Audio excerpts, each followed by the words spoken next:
All right, we are going to take about 10 minutes Okay. over on the live stream, and then we will be back with the Meeting of the Minds panel. So make sure you are here. You are not going to want to miss it. It's going to be a great way to close this. So we'll see you back in about 10 minutes. No. All right.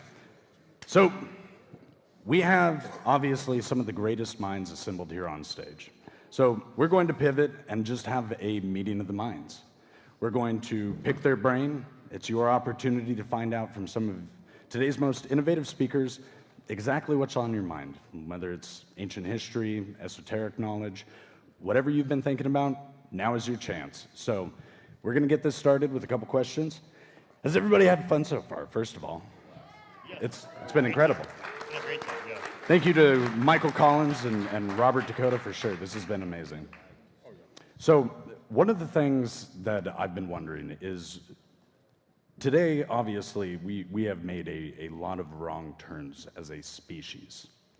What is, if we were going to take away one lesson in each of your individual minds, what is one lesson you would like to leave everybody here with that they can take from our past, from our ancestors, from teachings of the old world, to apply to make our modern day a better place? Because each ripple we make causes an effect. So what is the one lesson everybody needs to leave here with to cause that positive ripple? Billy? I think the number one thing that I would tell everyone is to stop falling for divide and conquer tactics. Prior to a certain time in the past, there were some texts which finally arrived which began to talk about this technique that these people, these advanced beings, whatever you want to call them, used against humanity to divide us and conquer us. You even see this at the Tower of Babel incident, where we were then, all of our languages were confused, and we were moved into different parts of the world, and we were, quote unquote, given these different races. I think today most people don't know who they are. When you're born, you're given a name, a race, and a religion, and you spend the rest of your life defending a false identity. You don't even know who you are. Your name was given. Who's Billy Carson? Somebody gave me that name. I had to go dig deep and find out who I really was, not by just the name, not by just the ideologies forced on me, not by just what the public put on me, but who am I truly at my own core? And I think that prior to this engagement by these people against humanity, we were all on one accord. We were building this amazing tower, for example, into the heavens. We were working together in collaboration over competition. Once the division came, when Yahweh came back and broke it apart and modified the DNA and said, my years in man shall be 120, he shall not live more than that, and then confused the languages and spread them out, that's when the divide and conquer tactics actually started, when we began to hate each other. And I think the biggest lesson we can learn is let's get back to the ancients prior to that event, when we were working on one accord. Thank you. That was great, Billy. So you were talking about, civilizations and maybe where things have gone wrong. If you're going to have a successful civilization that lasts for a long time without collapse, you got to fix the money. The money's got to be hard. And, you go back to coin clipping with like the Roman Empire. That's probably a big reason why the Bronze Age collapse happened. It caused inflation. And everyone should go check out the website, WTFhappenedin1971.com. It's a wild story. Yeah. That's the year we got off the gold standard. And if you go look at the graphs on that website, if you pull it up, WTF happened in maybe Google that, because I don't know if that's the exact URL. But that's when we got off the gold standard, and it's been a wild ride ever since then. And so we got to fix the money. You need sound money, and otherwise things get wild real quick. So it's just basic math. So that's what I would say. Thank you. Dan, what you think? Well, to myself, I think that the polarized thinking that we have nowadays, especially in between like the skeptical people and the people that are more thinking outside of the box, I think that the vitriol between the two camps is actually holding us back. I think that we evolved these two types of thinking because it's beneficial. Einstein famously said, it was about 8 years or so after he'd come up with the theory of relativity, he says, I can't barely understand it anymore now that the mathematicians have gotten a hold of it. And, you know, he comes up with this idea, he's the dreamer, he was still a scientist, but he's the dreamer, then you get the guys that come in there and hammer it into a bomb. Good job, I guess, but you get my point, is it takes both sides of this, and we live in an environment right now where it's like, you know, myself included, I find myself frequently getting angry at people that, in reality, I should probably, you know, try to at least understand or use a little bit of empathy, because again, there's a reason that we have these two things in humanity. It's not that one's good and one's bad. It's that they've gotten us here. Look at me, look at us. We're on top of the world, basically. The only thing it's the planet itself tells us what to do. We tell the beasts of this earth who's boss, and we've done that with this, not with this. So that's what I think. Thank you, Dan. Will you pass that to Hugh? Oh, perfect. I just forgotten the question. What was it? What is a lesson from the old world that you would give to everybody here, everybody watching, that they can take to make our modern day better? Okay, yeah, that's a really deep question. That's some really good answers so far. And well, there's many different perspectives on that. One of the ones that always interests me is the ancient British perspective, particularly Irish and partly Scottish, of the elemental realm and the way that they were working with this elemental realm. I mean, myself and JJ actually have to deal with this in our haunted house as well.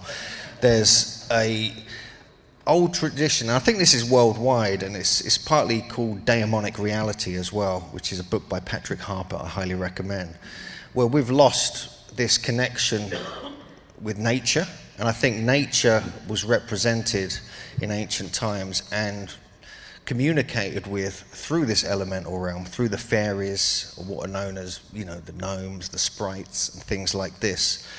And that was part of almost like daily life in ancient places. It really was, and it only got eradicated through, you know, hardcore Christianity and suppressing that side of things, and you know, and also suppressing the development of the psychic abilities within children and within people, which that was part of as well.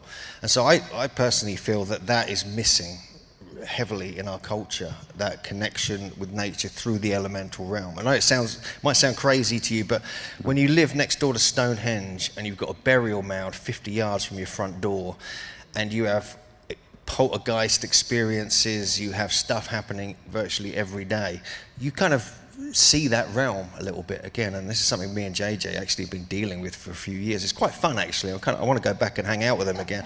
But I think there's probably a global culture of that, different names to these different kind of beings, these elemental beings. So I think that's something we need to kind of go back to, I think, personally, because it connects you back with nature, amongst other things. Beautiful answer. Thank you. What you got, JJ? Hey, so in regards to the question and what I think should be taken away from a conference like this is, if you've ever been judged or insulted, just look at the past, at how our ancient ancestors have been judged, like the hunter-gatherers, as being simple-minded and not, you know, smart and not capable, yet they were actually highly advanced astronomers. So if you've ever been judged, just remember, we got it wrong. The so-called experts that were writing and doing all the academics, they've got so much in history wrong. So when you get judged, just don't let it ever bother you, because, you know, things change and you were probably not wrong, or you were, you know, just be positive, basically.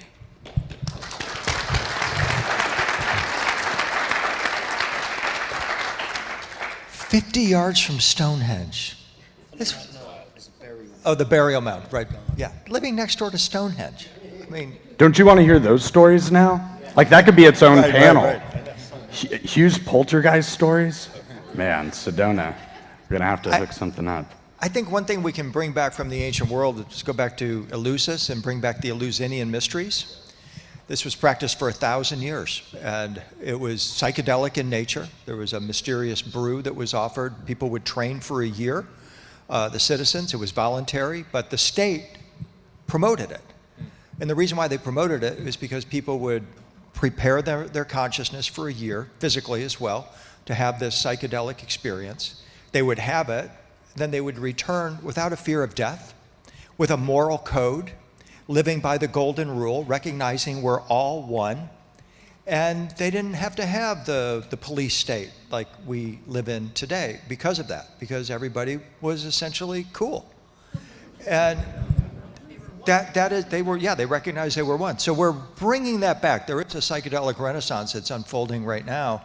And I certainly don't want the US government to be sponsoring it. But what I do want, I mean, the ancients, as my partner Julie says, did not have an FDA telling them what they could do with their consciousness. And they didn't have a bias against plants. And so that's another thing that we can learn as a lesson from the ancients. We look at plants and say, oh, that's an evil plant, that cannabis plant, or that psilocybin mushroom, oh, that's evil, that's dark, that kind of thing. And we need to move beyond that and recognize that there's a reason why there's 120 or more psychedelic plants on this planet, and that they grow everywhere, and that every single culture had it once as the basis for their spiritual experience. And they didn't have lines on the road, they didn't have to have police, they didn't have to have all of this, because people intuitive and they lived from that higher place. So literally a higher place. That's something I think that would be absolutely vital for us, and I think it is the counterbalance to AI. As AI rises, we've got to have a corresponding rise in what I refer to as our ascension intelligence, and one way to access that is breathwork, meditation, yoga, but also through entheogens, these wonderful plants that are gifts from the gods, or gift from God, that are meant for us to accelerate our spiritual evolution. So that's what I'd go for. Yeah. Because Graham Hancock, I remember him quoting that every world leader should have to take 10 sessions of ayahuasca. Yes.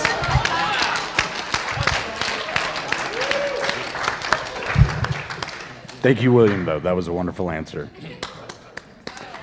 Thank you, William. So, one of the big themes and important parts of events like this is community collaboration. It's something that was a frequent part of a lot of your talks. It's been a frequent part of conversations that have happened out in the wild during the event. But as we move in these alternative spaces and are starting to gain more ground, more leverage, more eyes, more views than the traditional channels, that creates an impasse. Because at the end of the day, we can only get so far in our alternative channels. So what's something that can be done for content creators, for people here, for everybody who's involved and engaged in this community to help bridge that void that inevitably is happening? The more eyes and ears we are getting, it's creating a huge void that eventually we are going to have to overpass. So what do you think about that? Billy, let's start with you. Yeah, I think that, well, first, you know, the internet has been a complete blessing because it has given us the ability to take something that they meant for darkness and turn it into light. We've been able to alchemically convert that. And it has also given us a platform to be able to get out there and really share this alternative information, which I've been on a lot of TV shows, but those TV shows haven't even come close to the views I've gotten on social media. I think I'm approaching now 2.1 billion views of all of my clips. It's incredible. Thank you. So we've got a lot of exposure, but you're right, there needs to be more. As more and more people are trying to, you know, make posts about cats jumping over plates of food and TikTok dances, we need more people that are out there sharing real knowledge and truth.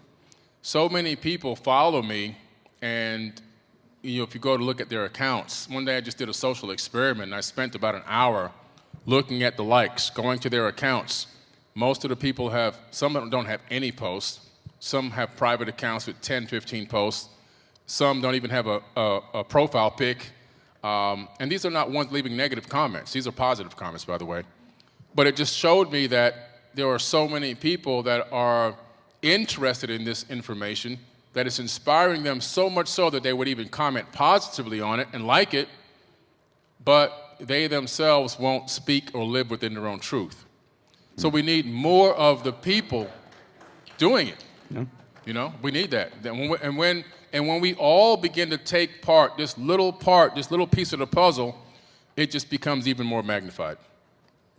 Perfect. Will, what do you think? How do we bridge that gap a little bit, bud? Anyone can create content that they care about, but really good content is content that you pursue trying to find truth. We all have a bias. We all maybe have the answer we want to hear, but when pursuing truth, you kind of need to put that aside and make content that you care about. Anyone can do it. I just posted a video the other day where I interviewed a guy about his UFO experience, a guy named Ronnie Johnson out in Delphus, Kansas. I filmed that with an iPhone. A couple people didn't like the tweeting birds in the background. They said I needed an audio engineer, but it worked. The video's doing good. It's an interesting video, and I did it with an iPhone. Anyone can point an iPhone and start filming and then learn how to tell a story. So if you're out there wanting to create content about topics that you care about, make sure you're trying to pursue the truth and have fun doing it. That's actually the key to this, is you gotta have fun doing it. So Thank you, sir. Dan Richards, academia to alternative community. How do we all get involved, bridge the gap a little? Well, I think one of the A little things, closer to your mouth. Thanks. One of the things I think would be very important in order to kind of win the social media war in that regard is to remember that a lot of people are, there's a lot of people that are very skeptical, and that if you just say something that's interesting to them, they're not, it might make a viral TikTok clip or a 1-minute video on YouTube or whatever, but it's preaching to the choir, so to speak. And that's great for your own views and definitely great for money, but it's not gaining much ground to the people that don't already agree with us. And I mean, there's a lot of, we've all got different ideas about Atlantis, we've all got different ideas about aliens and about all kinds of things, right? But at the end of the day, instead of being a herd of cats amongst ourselves, we kind of need to remember that the way I put it is that everybody, even Billy, is about this far from being called a racist by Flint Dibble. So,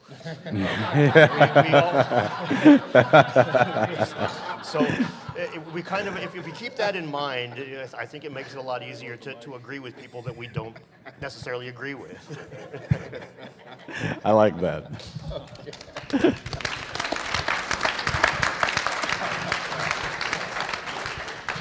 Hugh, you have experience actually working with Lee Clare and being a big part of, well, at least associating to some degree, it seems. JJ, right? You guys have some sort of involvement. So it seems like you're already kind of in the trenches of bridging that gap. And Okay, yeah. I would love to know, on a more general level, how do we continue to do that, keep that ball rolling? Yeah, no, see, basically bridging the gap between the academic and the alternative. Yeah. That's the kind of vibe. Yeah, this is, weirdly, we set up my conference, Megalithic Mania, back in 2006. And that was our founding statement, was to create a stage for the academics and the alternative crowd to come together and be on the same stage and respect one another. And we've managed to do that. We've had top archaeologists, we've had top alternative people, all happening in the same place. And the archaeologists turn up and they're worried.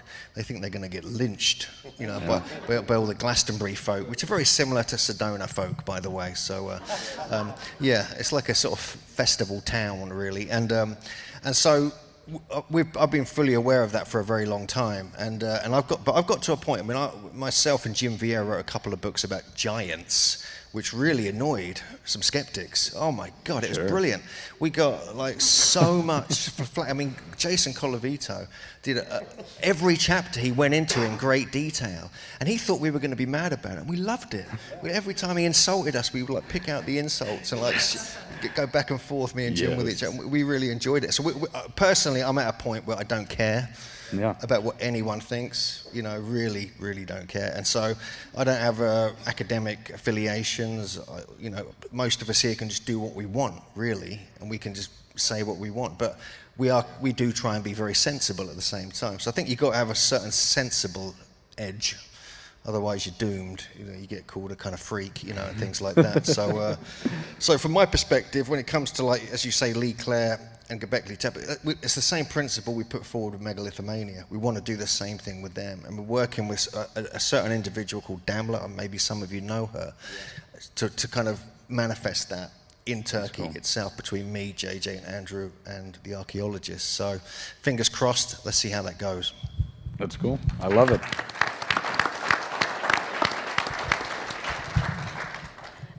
So I just want to point out my favorite insult that Hugh has received, and it comes from Jason Colavito.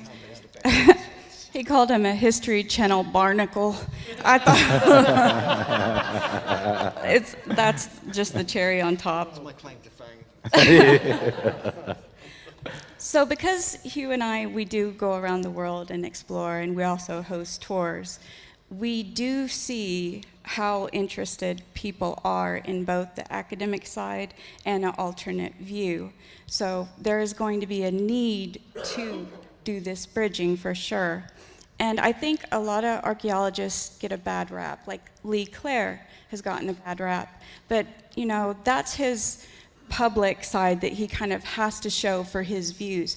But, you know, I'm a friend of his, and privately he's quite nice. He's not, you know, a mean person, but it's kind of like Zahi Hawass. He has to have a public persona, but behind the scenes, he's not really like that. Sure. So they do hard work, and I appreciate them, but a lot of people are already coming to the archaeological world and looking for that in-between, and hopefully, you know, they'll find it, we'll eventually reach it, and that's just something all of us on stage actually are trying to do, and you here today. So that's my takeaway. I love it. One thing to add to that, just recently I had lunch with an archaeologist and a bunch of friends after our conference we put on, and this is a kind of young woman. She's training to be an archaeologist. She was into the alternative stuff for years, but she wanted to be an archaeologist. And she said the training now she shocked her because she is now getting, they're pushing for the alternative side to be accepted and incorporated. I mean, I know Dan wrote about this or talked about this with the association that the kind of Flint Dibble and all that were associated with. Their initial, you know, sometimes there are intentions to bridge this gap early on, but it gets lost by certain individual archaeologists who've got their own kind of agenda. But there is a genuine thing right now, this is probably the earliest stage, that there is the alternative is getting recognized and accepted because lots of discoveries over the decades have been made by non-archaeologists. So again, fingers crossed, hopefully that will start, you know, changing things. It might take a decade or so, but let's see. Really quickly, really quickly, was saying the Society for American Archaeology, the original bylaws, one of the big things in the Society for American Archaeology's original constitution, like the very first bylaw, was that they were to go out of their way to make a alliance basically between the amateur historian and the mainstream academics, and to offer help, and this is important, when asked. They weren't supposed to just go sticking their nose in everything and telling people they're stupid, which was exactly what they do. So that's what Hugh was mentioning there. That's perfect. William, what do you think? Yeah, I think, one, we have to remember we're all human beings, and we don't know shit from Shinola, really. Yep. I mean, we think we know, but we don't. Yeah. You know, they think they know, but they don't. So we kind of have to have compassion for one another. Jason Calavito has to be Jason Calavito. You know, think about that every day. He has to be Flint Dibble every day. Yeah. Right? And so they want to be us, by the way. They want to be in the spotlight. They're jealous people. Okay, and once you understand that, it's like, okay, now you can open your heart, have a little compassion for them. I've had run-ins, battles with everybody from Nat Geo to academics, and it's not fun at all. But you do learn a tremendous amount. I agree with you. Yeah, Jason Calavito, read that blog. He's going to sharpen your mind because he's going to give you an opposing view. You might not like him. You might not agree with what he's saying. And he's vicious, as many of them are, just because they're insecure human beings. And so if you start from that perspective and treat them like little children instead of the big boys they think they are, that kind of starts to open up the conversation a little bit. And on the closing of the gap as well, we were talking about some content creation a moment ago. There's an adage in Hollywood that I think I would put out there for anyone starting and wanting to get into this. I think that's what Cody was talking about as well. And that adage comes from William Goldman, and it says, "Nobody knows nothing." And what that means in Hollywood is nobody knows what's going to fly. I mean, you can put $500 million into a film and it flops, and someone can make an indie film and it's a global sensation. Nobody knows nothing, but what that also means is that everybody knows something. So I have a little piece. Everybody here's got a little piece, and just let your piece shine and take it from there and see what the universe wants to do with it. So. Perfect.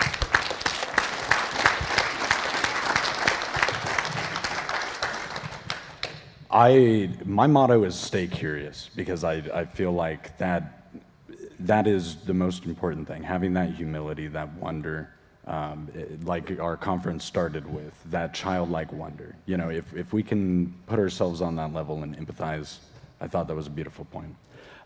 So obviously events like this are about community getting plugged in. We see a growing interest in the ancient history community altogether. The numbers, the metrics, everything proves it.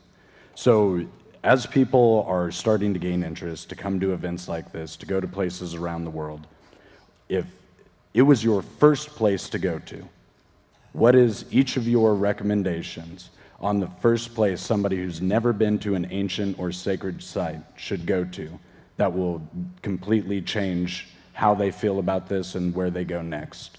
Billy, let's start with you. Well, after doing many tours around the world, I mean, I've been to so many ancient sites, I've toured people in quite a few places. I would still have to say that when they show up in Egypt, their life is going to change forever.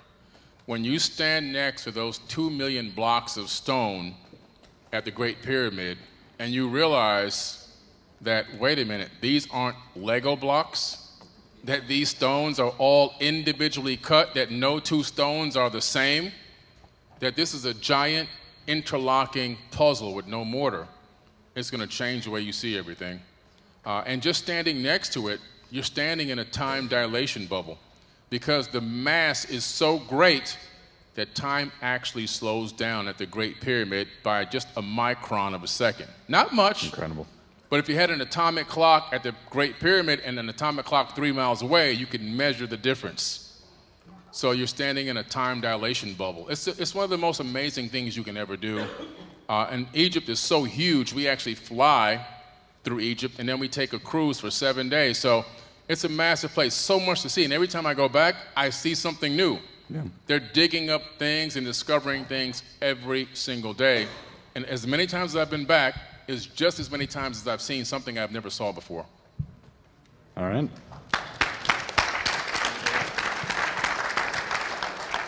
So, by the definition of ancient, these maybe aren't technically ancient sites, but this will be a good place you could go tomorrow. Is anywhere in southeast Colorado, here in Arizona in the Verde Valley, there's some amazing petroglyphs. Petroglyphs they don't get the rep they deserve. You know, they are the messages from the old ones. So that's how I got started on this, is I'd go on these petroglyph hunts. You know, any of these slot canyons, and by the way, don't touch them. Take photos. Some people say don't even have flash on, but don't touch them, don't chalk them, but just observe them, enjoy them. And Southeast Colorado, Southeast Utah. Southeast Colorado actually also has a lot of petroglyphs, but Southeast Utah, every single one of those slot canyons has them. Respect them. And here in Arizona as well, there's a place called, probably not pronouncing this correctly, but Wupatki? Thank you. Yeah, place is unbelievable. You're really close to Sunset Crater, if I remember right. There's a Mexican-style ball court there, all the way up north. That's probably cool. the most northern ball court, and it's right here in Arizona. You can go check it out. Those T-shaped windows that I was talking about in my talk, I believe there are some there as well. And then Chaco Canyon, oh my goodness. Chaco Canyon in New Mexico, spend a day there because it's really large and there's a lot to see. So right here in your backyard, Colorado, Utah, Arizona, New Mexico, so much to see. So.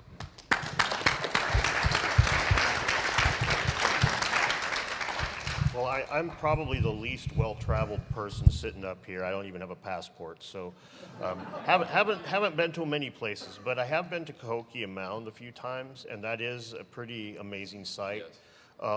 There's another site down there in that neck of the woods where they have the Piasa bird painted on the side of, which was a Native American cryptid, basically. It was painted on the side of the cliffs, and that's a pretty interesting area down there too. And then, in all honesty, I've been to Sage Wall, and I do think it's natural, but it's honestly one of the most amazing places that I've ever been. It's so beautiful, and there's just a feeling to the place. It does when you walk around Giant's Playground afterwards, it does very much to me seem like Sage Wall is just very uncannily natural structure. However, it's amazing. I don't know how else to put it. It's just a beautiful place. So Sage Wall, I got to go visit it as well. I actually talked to a geologist. So I also think it's natural. But the cool thing about it is, any ancient man who came across Sage Wall had the exact same questions, like, who built this? Yeah. Who put that there? And so, yeah, cool place to go. It is beautiful, yeah. Thank you. Amazing.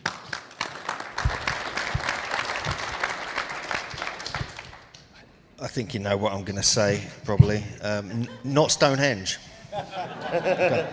Not Stonehenge. I see that every day.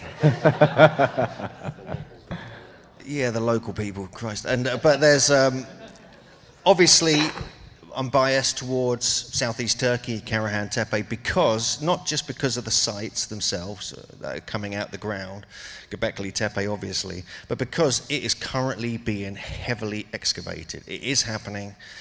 Göbekli Tepe slowed down for a bit, but they're now putting the speed on it again, so they're going to start pushing forward with that. But the fact is, you've got like an entire civilization buried under the earth, and only 5 to 8% of that has been revealed. So you go there any time over the next 20 years, you're going to get your mind blown. I mean, you could go there every couple of years and you're going to get your mind blown every time you go there. This is the nature of the discovery process. It reminds me very much, and I say this in all my lectures actually apart from today, is that it reminds me of when they were discovering Egypt and clearing the sand back in the 1800s. It reminds me of the jungles of Guatemala and Mexico when they were clearing them, finding all these pyramids, the temples in Peru, colonial infiltration of all this area. And so we're at that level again, this moment of discovery, and I think that is the place to keep looking at. I mean, it's already going to rewrite history. All the academic history books are going to have to be rewritten. It's already begun, much to their disdain, but it is happening, and they can't dispute the dating of it either. It goes back to the end of the last ice age. This is the thing. But there is one site that took my breath away, completely different part of the world, and this was Kailasa Temple in India, part of the Ellora Caves. I was there a couple of years ago, and that took my breath away. I blew my mind. The scale of that. I've seen pictures, videos, but I didn't realize the scale of it, and it's carved out of a mountain from the top down, and it is one of the most intricate, beautiful things I've ever seen in my life, and that is, to me, one of the wonders of the ancient world, you know, along with the pyramids or Machu Picchu. Yeah. Good recommendation. So I'm really biased to Turkey as well, because those sites like Karahan Tepe, Göbekli Tepe, Sayburç, Sefir Tepe are literally changing history books. Stuff is going to have to be rewritten because of them. And it also shows our deep connection to astronomy and looking to the stars and how intelligent our ancient ancestors actually were. They really were. And so we love that site. We've been a million times. I've been around the world to Egypt and all these other places, and that is the site in Turkey that holds my heart, and it probably always will. But they were talking about petroglyphs, and I might mention an amazing site in the USA that has the oldest petroglyphs in North America, and they are quite huge. They might be some of the deepest carved and some of the largest, but they're in Winnemucca, Nevada. And we can date them to 14,500 years ago or so, because these stones were submerged under an ancient lake called Lake Lahontan. But they are impressive. They're on a Paiute reservation. Now, that doesn't mean it belonged to the Paiute. That doesn't mean they're the ones that carved them. We just don't know who did it. There are stories of the giants that carved them, the red-haired cannibal giants. Hugh and I have been there many times. When you go, it is important to have maybe an elder take you. It's really not good to try to rock up and just find it. It's one of the reasons I don't put the coordinates to the site out. It's because they're easily damaged and they're so important. And as you mentioned, do not touch them. I mean, these are so important to the world, and they should really get more attention. And actually, a lot of the symbolism found on those stones is found on one stone that's located in Ireland in a cairn that's a Neolithic burial, but every single symbol that's carved in Ireland on the stone is found on the Winnemucca, Nevada petroglyphs, which is quite impressive because that has an alignment, this stone in Ireland. So that is something that needs to be looked into as well. I've only touched on it in a slight way. I've been to both places, and it's just an amazing site. But if you go to the site, please try to find somebody, an elder. You can go to the museum there, and there's usually someone hanging about that can help you, that will be willing to guide you. Very good advice. I've got to admit, I went there. I've been there twice, and both times I saw a UFO. No kidding. I saw a UFO. The first time I went there, I literally saw it as I was walking up to the petroglyphs. I had a camera in my hand, ready to film, because I was sneaking in there. And something in me, I looked up and this thing bolted up in the sky, like watching me. And then I had my camera, and it's something in me, I couldn't film. I just couldn't move my camera. And then it bolted off, and I was like, what the hell? And I was like, why did I film that? And it's something in my mind. Then another time I saw, when I was driving away from it, I saw this disc floating into this mountaintop. So both times I've been to Winnemucca, I've seen UFOs. That is freaky. That's cool. So I just want to add this one more thing about the Winnemucca petroglyphs, and it's important. Because I've mentioned it, actually I had put footage of the site up online and then got a letter to be sued by the Paiute. Wow. So, yeah, so I had to prove that someone gave me permission and was there with me to do it. So it's a kind of a serious thing. So sneaking in probably isn't the best way to go. Nice. William, what do you think, sir? I have to agree. I love the petroglyph sites up near Skinwalker Ranch in Utah. Vernal, Utah is a beautiful site up there. Julie and I were there last summer, and you get off on the blacktop bends. There's no internet. It's perfectly silent, and you're like, oh, this is what it was like back then, right? And I love that feeling. Val Camonica, northern Italy. phenomenal petroglyphs. You know, it's like the effort that it took to create these petroglyphs, and some of them are even written in blood too. That's why they're so important. And you got plants, you got trees, you got stars, and then very often you've got these guys, giants with 6 fingers. You've got what look like spacemen on these rocks. It's just a beautiful experience to go petroglyph hunting. It's too bad Rock Art Ranch is up in Winslow, and it closed last year. That was a beautiful site, so that would have been one that's really close. But you know, having led, I just finished my 33rd tour of Egypt. Wow. I've done 20 tours of France, England, Italy, Spain, and it's always the same with every tour and everybody that comes on the tour. The tour begins in the same place and it ends in the same place. And that's the mirror when you get home. You're looking in the mirror saying, I gotta go. And what it's about is you're looking for something, but it's not out here. It's within you. And the site that you go to, whether it's the pyramids, oh, that's the real world, right? The pyramids has been there however many thousands of years. That's the real world. We live in the stage show. You know, America's 250 years old next year. This is a movie set. These sites represent the real world and the real humanity. And so when you go to those places, you're connecting with that real world, but you're also connecting with something real within you. And for me, my best advice to anybody wanting to get on this trail of visiting these sacred sites or megalithic sites or wherever is to recognize that, yeah, you are going to see the stones and you might be able to touch them, but what's in that stone is going to get through the tips of your fingers and it's going to run up your arm and it's going to hit into your heart and it's going to go to your head. And that's what the journey is really all about. So I encourage everybody to think about that before they embark. What is it I'm looking for within me that I think I'm going to find out here? And focus on that as well. And then the journey will be the reward. So. I love that.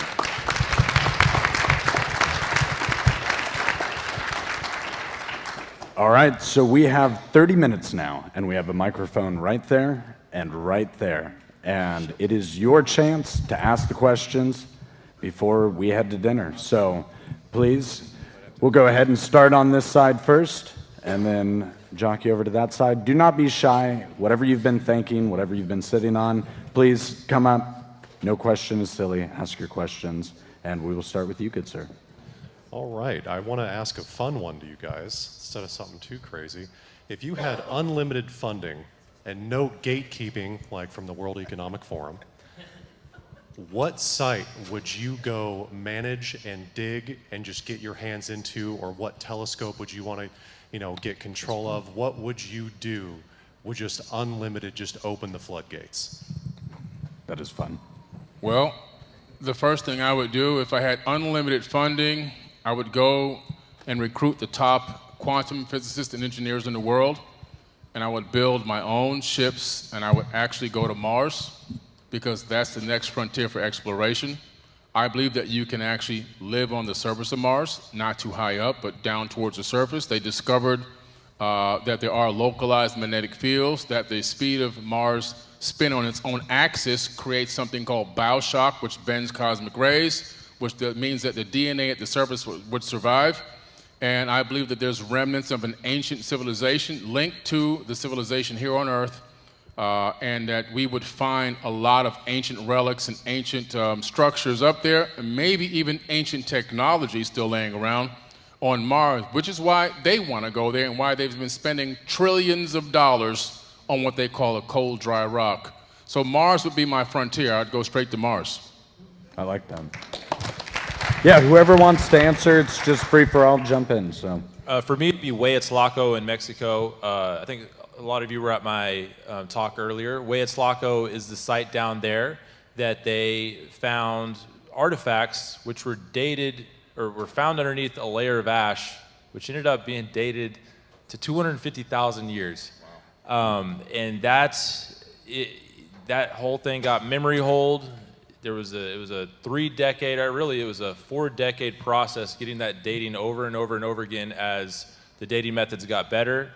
And each time that ash came back to 250 to 500,000 years old, And they found these artifacts in several different beds. And some of the basically in the end, it was, well, there must have been a mistake made. So I've actually been to the site in Huehuetlacco. Unfortunately, you couldn't excavate maybe that exact site because there are houses built over it now. But there... Yes. Actually, there you go. But there's plenty of other stuff on that reservoir down there in Puebla, Mexico, that, yeah, if I had unlimited funds, like, tomorrow we're going. So, yeah. Myself, the underwater ruins that they think they found off of the edge of Cuba are extremely interesting to me. The woman that located them was afraid for her life. When she first found them, she thought it was a Cuban underwater base. And it wasn't until she saw a calendar that had a Inca pyramid on it that she was like, oh, that's what I was looking at. And since then, really nothing's been done there because it'd be awfully expensive. And every time rich guys jump into one of those dive bells, they come up dead. So, myself, I think that that would be the first place I'd like to check out. And honestly, there's a lot of spots around the world. Those mesas, there's mesas all over in the path of the flood from the channeled scablands that have the original topsoil from before the Younger Dryas. And I mean, if you got a flood coming through there, don't take a rocket scientist to figure that everything is going to converge on the pieces of land that are surviving. And there's very minimal archaeology done. They're really inaccessible. Just a helicopter and some red tape, and the guy could go up there and potentially find all kinds of goofy shit. So, That's a cool idea. Yeah. I think you know my answer already. This is okay, not Stonehenge. Although I would like to have someone dig under my house to see if there's a burial ground there with giants there or something. But obviously, I mean, I think the number one thing is actually Göbekli Tepe. I think that needs to be fully excavated, 100%. To the bedrock, the whole thing.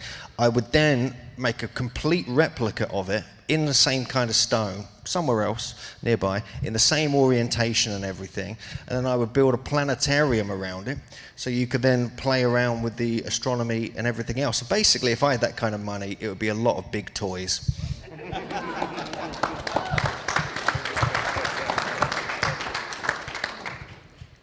So I'm going to be saying the same area, but what I would do with unlimited funds would be to bring different aspects to the sites. So for some reason in Turkey, the archaeological sites are run by people that can seem quite petty, but in Turkey, the archaeological sites are intermingled with the military, which is why Hugh almost got me arrested for flying a drone over Karahan Tepe. And so, I mean, the stories, the things that we get up to. he's definitely going to want the mic after. But I would open it up to interdisciplinary aspects, like so mythologists, linguists, archaeoastronomers, working with archaeologists, bring in the whole round of people. Because if we don't do that, we're only going to understand a very small amount of what is happening there. But ancient myths are important because there's always a core of truth in them, and oftentimes they relate to the stars and the movements of the heavenly bodies, which we know that our ancestors were delving into. So I would kind of open up archaeology a bit, particularly in that area, which is changing history now.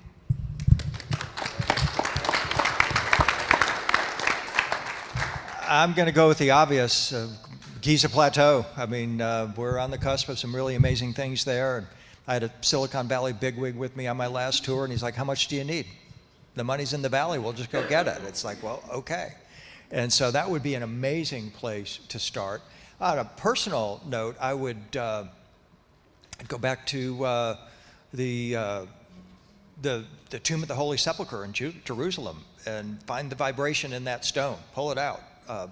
Combine that with the Shroud of Turin, unlimited funds. Reverse engineer how it was possible that a human body could be instantaneously transmuted into light. Because with that, we have secret of healing every known disease on Earth. We have the ability then to travel the stars. I'm, of course, of the personal view, we don't travel the stars in spaceships. You're sitting on your spaceship right here. We just don't know how to operate it. But ancient cultures did. And that would be another area that would open up a tremendous opportunity for people. I mean, we feel limited that, yeah, Billy, we're going to go to Mars only in a spaceship. Well, the human body is not meant to live in space, period. So let's find a way to activate the latent capabilities of our body, what is there. All the sages and gurus have already shown us what we can do. And with not necessarily unlimited funds, but with, you know, excellent resources, we can learn how to activate this, and now we have a whole new race, and that to me would be a worthy investment.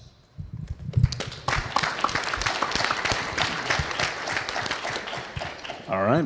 All right, so that was my exact question, like worded perfectly, probably better than I would have said it. So I'm going to give you my backup burning question. There are places that, to me, who's just, you know, an amateur observer of archaeology, like a lot of us, that I'm like, why don't they just drill a hole and see what's in there? Because it might be game changing, like the void in the Great Pyramid or where the labyrinth is. Why? What is your reasoning, or what have you heard, or what is your theory as to why they just don't drill a little hole and just stick a little camera in just to see if it's worth doing something more? They already have, and they know what's there, and they don't want anybody else to know what's there. So then, what would your what do you what do you think they're hiding? I guess you could elaborate on that. It's beyond our comprehension what is there, I think, is part of the answer, and that's not being flippant, but it's Right, just... who's the guy that sneaks in? Yeah, there you go, yeah, sneak in there. Right. I mean, and this kind of comes from my spook friends. They've already been in these places. They know what's there. And I mean, I had questions about the whole SAR technology and everything, so I went to a friend of mine that was really high up in the Pentagon and asked him, and he said, shit, we had that shit 25 years ago. You know, we already know what's underneath the pyramid. It's already known. And it's just it's a cultural thing and a military and a political thing that keeps us from actually knowing. But I think there's also a metaphysical time clock, especially on the Giza Plateau, even Göbekli Tepe. We're meant to know these things now. Yep. We didn't know about Göbekli Tepe, 30 years ago, Hugh? You know, starting 1994, was it? Before that, Dark Age there. Now we know about it, and we're meant to know about it now. And these things tend to have a life of their own. So I always root on the site, not the politicians, because I think there's another entity above that is going to open this up for us. If I could answer that from the opposite perspective, if you assume that there is completely unknown what's in the pyramid, again, like I said yesterday, Zahi Hawass famously said, you know, if there's the New Age people don't care what's happening in Egypt, they come. If you're worried about tourism, finding something that proves that there was a body in the pyramid is probably going to hurt your tourism. You've already got this goose laying a golden egg. Why threaten it? So 5% of Göbekli Tepe has got you good tourism dollars. Why do you need 10%? Just keep that money coming in. And you have to remember, most of these countries are so poor that this microphone could feed a family there for months, right? They're also dictatorships, too. That's exactly right. Military control and corrupt as sin. And so, anyway, I figured I'd answer that because I kind of had a yin to your yang side of the equation. That's cool. That's that collaboration in real time. Is there any update to Matt Bill was working with somebody? They were going to put one of those microscopic cameras through the... It's been kind of sandbagged. It's still hopefully going to happen, but it's delayed. I was thinking definitely. With the last Yes, Really? that's the Okay. last update I got as well. supposed to be now? That's Yeah, too bad. It was pretty sure it got delayed. He's working on it is the answer, but right now there is nothing new that isn't the last update. Yeah. So, Matt Bell's a great guy, by the way. If you aren't aware of him, look him up on Limitless. yes, He's Matt a Bell's great guy. Limitless. Full endorsement from everybody. That guy is very class act. All right, did anybody else want to answer that question, though? Or would you, okay. Go ahead on this side here. Yeah, thank you. Throughout the world, there's multiple pyramids sort of built over each other, like Russian nesting dolls, specifically in the Mexica and Mayan cultures. Have there been any excavations into the, I guess, older pyramids at all. I'm asking. I really don't know if that's ever been done or looked into. Which one? Any. Like in Egypt? In Mexico or where? Any really. I know in Mexico specifically, there's a ton. There are many. There are many in many, Mexico. yes. Yeah, I mean, I think most of them are built over every 52 years. That's the tradition because that's the meeting of the two calendar cycles. But they come back together every 52 years, so they rebuild. They always rebuild. So you go to like for example, one brilliant example is Cholula in Mexico's sort of city area or Puebla, sorry, and that is got multiple layers. In fact, they built tunnels into that in I think in the 1930s and found all these different pyramids within it. But it's the same principle. You even get that at Chichen Itza, the famous pyramid site in Mexico. So it's a known thing, and sometimes it begins with a very low, very simple platform pyramid level, and some people have suggested that even in Egypt you have the mastabas, which again are like pyramid platforms that then got built on later. So there's a lot of that going on. Is that the question you kind of were asking? Yeah. Well, I was really just wondering if there's been any excavations into seeing how old these pyramids really are, like maybe the first, second, or third ones. Because I mean, you look at Teotihuacan, for example, like the Mexica, the Aztecs, they stumbled upon it. They don't claim that they built it. They say it's the city of gods, right? So someone must have built it before them. So how old is the first pyramid there, really? Well, and you can't date the stone, so Yeah. you can only date the surrounding. You might find charcoal, or you might find an artifact nearby, a dead animal or something that you can carbon date. But generally, we have no idea how old some of these stone structures are, and that opens up the possibility that they could be much older than we really believe they are. Okay. Great. Thank you. All right, go ahead over there. So Hugh, you were I think the only one who mentioned the geometric aspect of some of these sites, but I wanted to know what others thought about the geometric and harmonic math aspect of a lot of these sites. The sacred geometry is very apparent in a lot of these sites, the harmonic math aspect of it. And what have you noticed in these sites, and or if you've noticed anything, why is this not a bigger discussion? Because I think it has a lot to do with the bigger question of the geometry and the math of all this. I can start this one. So the geometry is something that fascinates me. I'm into the stone circles of Britain, Stonehenge included, and they're all geometrically designed. They're all got a very specific orientation to astronomy, geometry, and harmonics, because a lot of them are acoustic as well, which comes back to geometry and mathematics and number, sacred number. And they use very specific measurements as well, which people think are arbitrary. They're like dull, uninteresting. But the measurements are where it's all at, in my opinion. And now I've been finding all the same geometries and the same measurement systems, the same metrology at Göbekli Tepe and Karahan Tepe. And so that has blown my mind, because that's obviously where it all came from.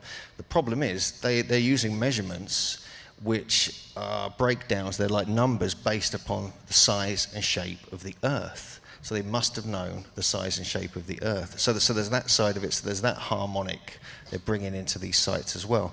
But I think you're asking as well about the kind of, they design, like cathedrals are designed. They're designed with geometry to have some kind of spiritual effect. I know William's kind of done some stuff on this as well. And it really kind of, and many of these ancient sites have the same principle. They're the same thing. You walk into this, it's like a liminal space. You walk past that boundary, you go into the sacred, from the mundane. And because it's been designed, and the intention behind the design is also part of the effect and the geometry and the mathematics. So there's a real kind of principle that is completely invisible to the naked eye. You have to study it and decode it and feel it as well to kind of get any answers. Yeah.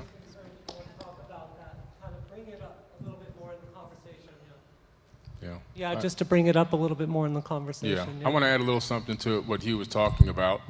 And so if you look at the Great Pyramid, there's obviously a lot of geometry there and also a lot of mathematics. The Great Pyramid itself is a scaled-down version of Earth. If you scale it up 43,200 times, it fits directly inside of the sphere of the Earth itself. So it's resonating at 432 hertz 32 hertz is a great frequency for the human body and our DNA. Also, if you look at the mathematics, if you look at the location of the Grand Gallery inside the Great Pyramid, it matches the digits of the speed of light in meters per second. But we said, wait a minute, meters didn't exist back then. Well, they discovered some Proto-Sumerian cuneiform writing on some ancient vases in Mexico, of all places. It's on Wikipedia, which they hate putting stuff like this out, but it's there. And they had the metric system thousands of years ago.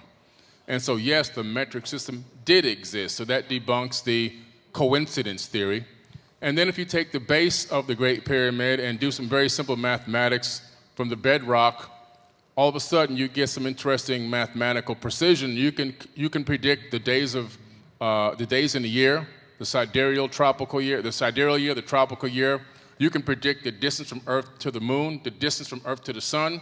You can predict the speed of Earth around the sun from the mathematics encoded into the Great Pyramid. You can predict the speed of the sun around the galactic supermassive black hole. And then you can even predict the speed of the Milky Way galaxy around the local cluster of galaxies, all from the mathematics encoded into the Great Pyramid.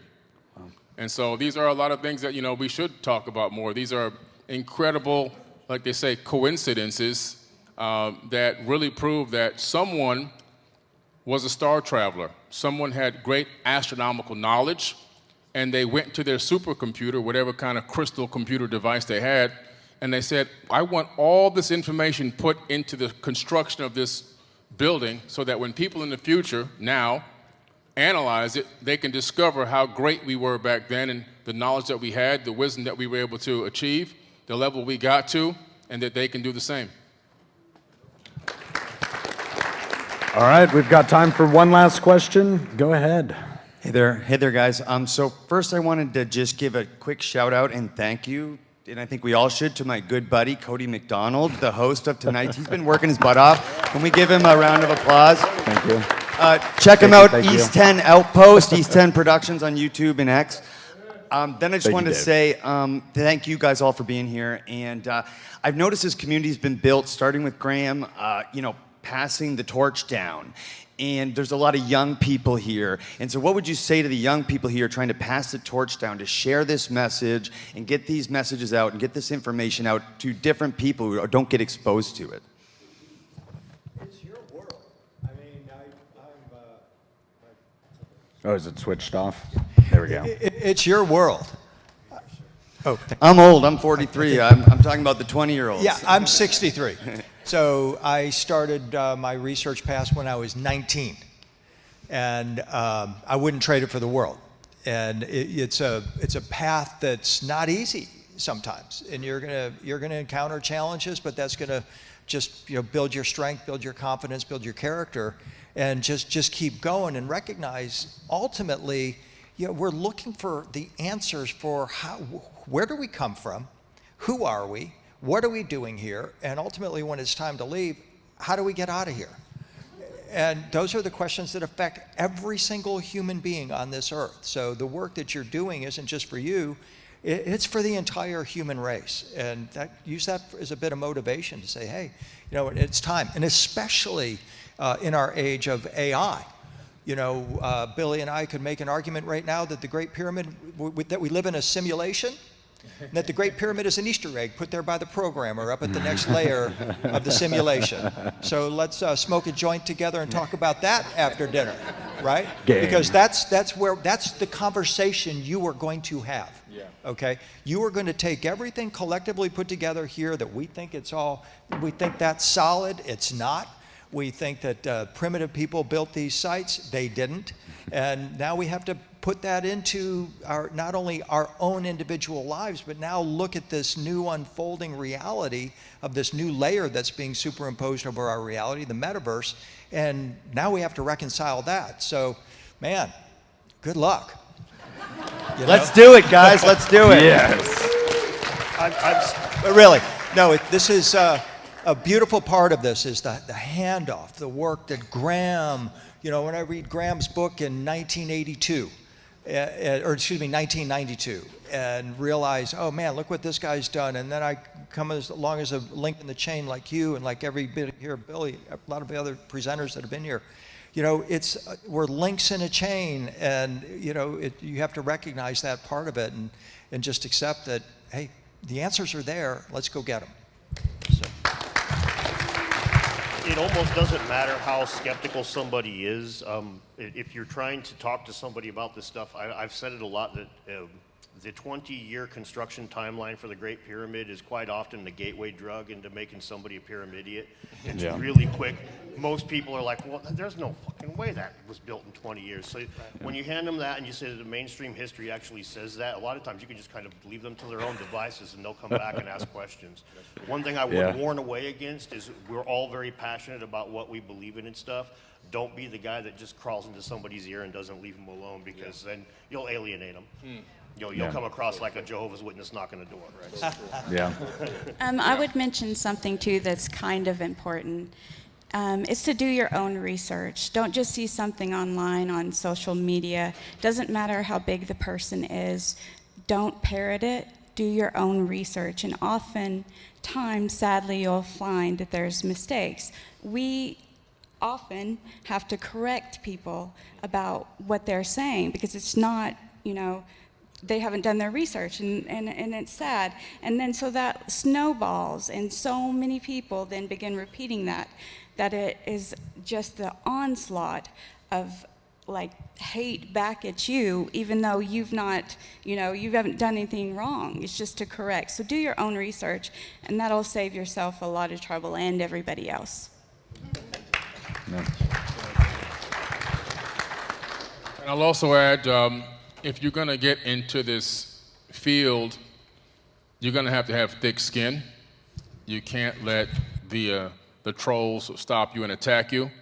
And the second thing is that it takes a lot of energy and time. And so in some cases, you'll have to leave your secular job if you really are passionate about this field. And to do that, which means you're going to have to learn how to monetize what you do. And there's nothing wrong with monetizing yourself in order to do what you love doing and to live inside of your passion. You know, you don't chase money. It's not about making money. Everyone up here on this stage is simply living in their passion. And because we're living in our passion and we're providing that passion to the world, in other words, we found a need for what we're passionate about, money is a side effect of an energy exchange. We don't chase money. Money just shows up in our account because we're living in our passion. And it doesn't mean that we're all billionaires. It just means that because we're consistently doing what we love to do and providing it to the world, that our needs are met. And so keep in mind that if you are going to jump in and you want to go gung-ho, there's a gentleman here tonight who, Neblet, I think he wants to do this full time. And so he's, Brandon, he's just jumped in. But he's going it about the right way. He's so passionate about learning how to teach this information and provide conferences and provide healing and help for people, that there's no doubt in my mind that his energy exchange will be received by the universe and he will be blessed with abundance. And abundance means something different for everyone. It doesn't mean you're going to be a billionaire. It means your needs are met when they need to be met. And just keep that in mind, that it will take a lot of energy and time. I was working, I had a call center. I had a huge 5,000 square foot call center, and I was doing very well. And I had 3 partners, and I walked in one day and I said, guys, I can't do this anymore. And they said, why? I said, I'm just not passionate about this. I just don't like it. And I'm making, at that time, about $120,000 a week in my pocket. And I walked in and I gave up my side of the company. I said, keep my shares, and I walked out with 0. I started from 0, and then I became Forbidden Knowledge. And I did Forbidden Knowledge from 2011 to 2017, 0 monetization. And then after 2017 and building a base, then I decided, okay, well, if I'm going to feed my family, I got to start getting some money to come in some kind of way. Let me start selling some T-shirts or something. But the point is, it takes time, it takes patience, it takes risk. But if you're passionate, you follow the right path, and you do what you're supposed to do, abundance will follow you. Beautiful. Yeah, and I've met a lot of young, up-and-coming content creators here, And you don't need anyone's permission to start. You don't need my endorsement. You don't need anyone's endorsement. You got an iPhone. It doesn't even have to be an iPhone. You got a Samsung. Start filming content that you care about. Put it on the internet. Learn how to tell stories. A lot of people, I hear a lot of people say, the algorithm, it's holding me down. The algorithm's actually pretty good. If you make good content that you care about, that you show some passion, and do it every day. It's okay if you suck for like the first year. I think it's Mr. Beast, right? It's like, come talk to me after your first 100 videos, and then we can see what's going on. Just keep making content that you care about. You don't need anyone's endorsement. It's nice, but you don't need anyone's endorsement. Everything's decentralized. You got an iPhone, upload to YouTube, do it again. Pretty soon you're gonna have an audience. And so follow your passions, live frugally. And I don't know, this might be bad financial advice, but if you're young and you're starting out, they need teachers, and you get your summers off, you get your spring breaks off, and you get your Christmas off. And that's how I got into this, is I had a lot of time to go travel and film these sites, and I'm not teaching anymore, but there's ways to do it. So, yep, no, you don't need permission. And you're still teaching. All right, now before we break for dinner, Mr. Robert Dakota. Yeah, hello everybody. Let's give another round of applause for all the speakers. Thank you so much. Can you hear me? When they're talking about the challenges and the hardships and everything, they're serious. Every one of these people up here have had hard challenges and getting attacks and all those kinds of things, so it takes perseverance. And the other thing is just showing up here and being a part of the event is participation as well, because you're educating yourself with their knowledge. They're giving you the dots to connect. And so I'm just so grateful for everything they do to push the limits so that we have access to that knowledge, because without knowledge to our own origins, we have no navigation for the future. So if we want to know where we're going in the future, we need to understand the past. And then the other thing is just keep growing the community, sharing with others and turning them on to these guys and their channels. That helps everything. That helps it grow it a lot. One more thing is the next event is going to be in Sedona, and woo. If you want to check that out, you can just go to Sedona/Quest. Beckett's putting it up over there, so there's a QR code. We've got a few different speakers that'll be joining us, but we have a core group that's going to keep joining us through Austin. And by having that core group of leaders like Billy and William and Hugh and David Childress, who have already, paved the road, that'll help us bring these younger guys in and pass the torch to them, because we need the young people to come up and fill the space. Meanwhile, these guys are working on their legacy, and we want to make sure that legacy gets continued and heads out to all of you. So thank you again, all the speakers here. We're so grateful. Dinner's on. Thank you all.